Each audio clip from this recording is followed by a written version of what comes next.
Et c'est l'édito politique. Bonjour Arlette. Bonjour à vous tous. Alors Arlette, c'est un désaveu pour Emmanuel Macron, ce résultat des législatives ou pas?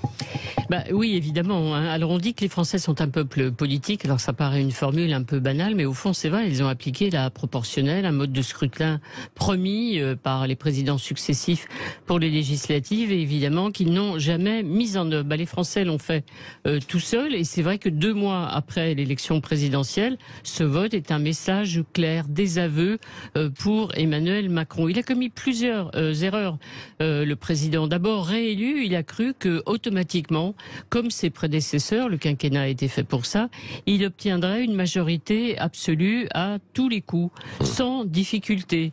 Il a cru que sa réélection était donc un exploit hors cohabitation.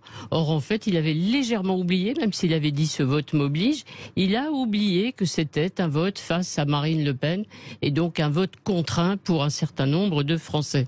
Première erreur. Deuxième erreur, c'est refaire le coup pour les législatives de la campagne présidentielle. Entrée tardive, campagne réduite, un projet flou, en espérant qu'à la fin, il y aurait un sursaut face à la menace extrême. Une fois l'extrême droite, une fois l'extrême gauche. Et puis, troisième erreur, c'est évidemment jouer avec le temps, réélu, sans élan.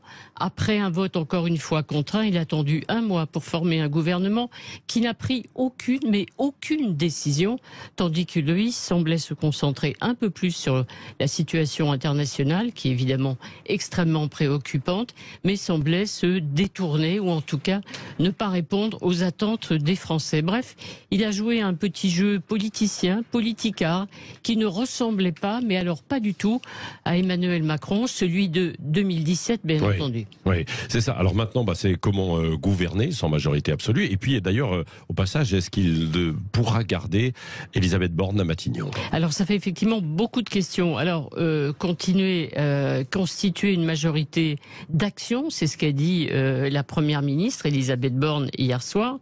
Alors c'est compliqué, on se souvient, on a beaucoup parlé de Michel Rocard. Il lui manquait 14 voix pour la majorité, avoir la majorité absolue. Il a eu beaucoup de mal, mais il a pu gouverner, lui, grâce au 49-3, en jouant une fois sur les communistes et une fois sur les centristes. Là, on est loin de la majorité absolue. 44 ou 45 voix qui manquent au gouvernement, c'est beaucoup.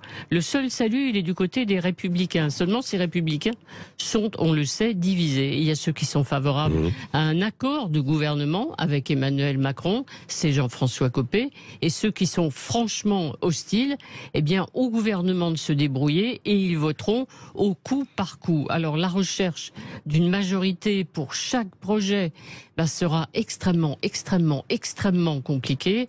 Donc, on s'interroge déjà, en tout cas ce matin, effectivement, sur Elisabeth Borne. Elle vient de la gauche, elle n'est pas de politique, elle ne peut pas être chef de la majorité, elle n'a sans doute pas les compétences pour la recherche, la godille politique au quotidien pour essayer de trouver ces majorités. Il faudrait peut-être chercher assez vite un autre Premier ministre du côté de la droite, Gérald Darmanin, Bruno Le Maire. Ils sont déjà candidats, on l'a bien compris depuis hier soir.